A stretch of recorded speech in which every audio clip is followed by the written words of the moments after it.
Que sufoco, hein, meus amigos? Que sufoco. Vamos começar esse pós-jogo de Vasco e Atlético Goianiense. Na verdade, Atlético Goianiense e Vasco, primeira partida, né, das oitavas de final da Copa do Brasil.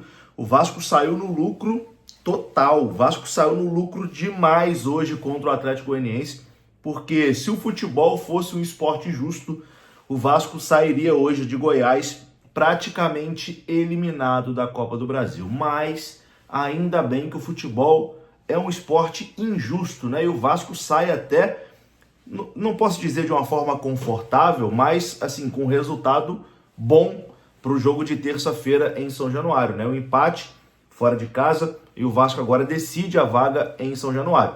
Copa do Brasil não tem mais gol fora de casa, não tem nada disso, né? Empatou é pênaltis, mas o Vasco precisa de uma vitória simples contra o Atlético Goianiense em São Januário. São Januário vai estar lotado para poder avançar para as quartas de final da Copa do Brasil. Cara, a partida em si foi muito ruim, muito ruim. Hoje eu acho que foi o pior jogo do Vasco sob o comando do Rafael Paiva, né? Desde que ele assume ali naquelas duas partidas antes de entrar o Álvaro Pacheco, aí depois vem o Álvaro Pacheco, que foi aquele horror, né, naqueles 4 jogos, aí depois o Paiva reassume, né, a equipe. E acho que nesse período de Rafael Paiva, hoje foi a pior atuação do Vasco sob o comando do treinador.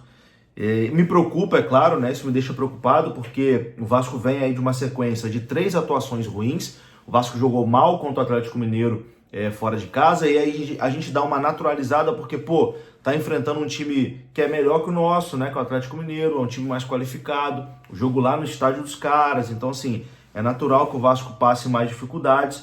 Depois o Vasco enfrentou o Grêmio num estádio completamente adverso, né? Ali sem condições, a bola não rolava, gramado péssimo. Então, mesmo a gente ficando pé da vida com a atuação que deixou todo mundo decepcionado, né? A forma como o Vasco jogou ali contra o Grêmio, mas a gente também conseguia entender que, pô, o gramado prejudicou demais, não tinha como atuar, não tinha como esperar, enfim.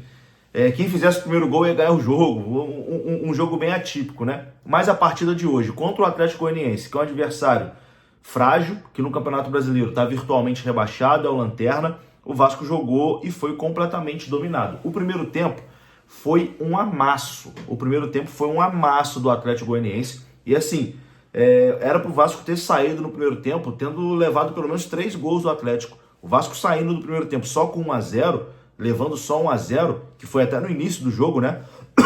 Perdão, o Atlético faz 1-0 ali com 8 minutos. O Vasco escapar desse primeiro tempo sem estar levando 2-3-0, assim, foi um lucro total, porque foi um amasso gigante do Atlético Goianiense para cima do Vasco. Parecia até que o Vasco era o último colocado do Campeonato Brasileiro. Eu sei que é outra competição, né? A Copa do Brasil e tal, dá uma virada de chave ali, mas enfim, o Atlético é um time muito limitado e só não fez mais gols no Vasco exatamente por conta dessa limitação, né? Porque eu estava na transmissão hoje do Expresso 1923, que é o meu segundo canal aqui. Inclusive, se você não conhece o Expresso 1923, procura aí.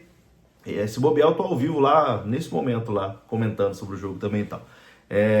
Enfim, eu tava na transmissão e eu falei, cara, qualquer time um pouquinho melhor tecnicamente que o Atlético Goianiense já teria feito 3, 4 gols no Vasco aí hoje. Por sorte, o Atlético tem ali as suas limitações e não conseguiu, né? E aí vem o fator futebol, né, cara? Que o futebol é por isso que é o esporte mais apaixonante, né? É o esporte que arrasta multidões aí mundo afora, é o esporte que deixa todo mundo maluco mesmo, porque nem sempre quem joga melhor vence o jogo. Porque o Atlético, pô, amassou no primeiro tempo. No segundo tempo, o Vasco também não conseguiu muita coisa ali. O Atlético estava mais perto do segundo gol do que o Vasco fazer o gol do empate. Em alguns momentos já estava até torcendo para o jogo acabar, que o meu pensamento era, pô, 1-0, dá pra gente reverter em São Januário, dá pra gente fazer 2-0 em São Januário, um 3-1, enfim, fazer 2 gols e garantir essa classificação jogando em São Januário. Se a gente levar o segundo gol, a coisa já fica mais complicada. Então já estava até achando satisfatório o 1-0 para os caras, porque assim, era um amasso total do Atlético, muito melhor do que o Vasco no jogo. E mesmo no segundo tempo, o Vasco voltou um pouquinho melhor, o Atlético ainda era melhor que a gente. E aí, meu amigo, vem assim o fator imponderável, né, do futebol, que é Pablo Verratti, né? Pablo Verratti, que estava até sumidinho no jogo, Pablo Verratti que vinha aí numa sequência de jogos sem fazer gols, e aí num cruzamento do Lucas Piton aos 43 do segundo tempo, quando a derrota já estava praticamente sacramentada e o Vasco quase não criava, né? O Vasco criou muito pouco hoje, o Vasco foi mal defensivamente e criou muito pouco, teve mais sorte do que juízo, cruzamento do Piton, e o Verratti faz um golaço, tá? Golaço do Verratti, golaço mesmo do Verratti, quase uma espécie de voleio ali, né? Pega de primeira e empata o jogo pra gente aos 43 do segundo tempo. E aí o jogo vira, né? O jogo vira nessa reta final. Logo depois o Verratti também consegue uma expulsão do jogador do Atlético Goianiense, né? Que dá uma joelhada ali na cara do Verratti, só que já era finalzinho do jogo. E aí é impressionante o futebol, né? Como que as coisas mudam, porque a gente estava torcendo pro jogo acabar, né? Pô, esse 1-0 já tá até bom porque danos menores, né? E aí depois o Vasco empata o jogo, o Atlético tem um jogador expulso, e aí o pensamento era, pô, se tivesse mais uns 10 minutinhos aí, mais uns 10 minutinhos, o Vasco buscava essa virada. E eu acho que o Vasco até buscaria essa virada se tivesse mais uns 10 minutos, mas infelizmente não tinha, né?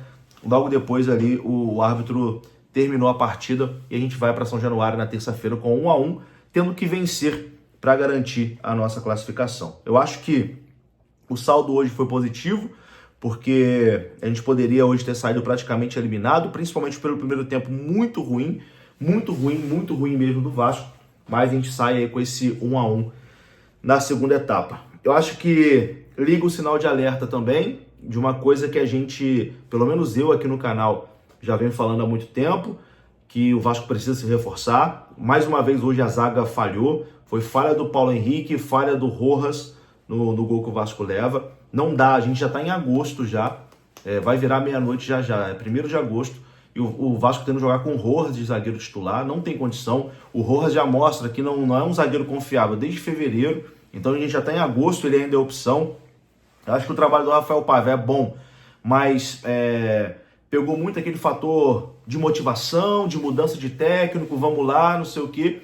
Talvez tenha batido num teto, isso aqui não é uma crítica não, é porque eu acho que ele conseguiu extrair dos jogadores o máximo que dava naquele momento, mas agora precisa de reforço, precisa de contratação, precisa de peças novas, e me assusta o Vasco tá tão passivo, né, no mercado de transferências. A gente não vê o Vasco especulando o jogador, a gente não vê o Vasco negociando com ninguém. As contratações que vieram, Felipe Coutinho, que veio com o pacote Souza e Teixeira, e o colombiano Emerson Rodrigues, que talvez pode até ajudar, mas não é um jogador que vai fazer uma diferença danada. A gente precisa de um ponta, a gente precisa de um zagueiro principalmente.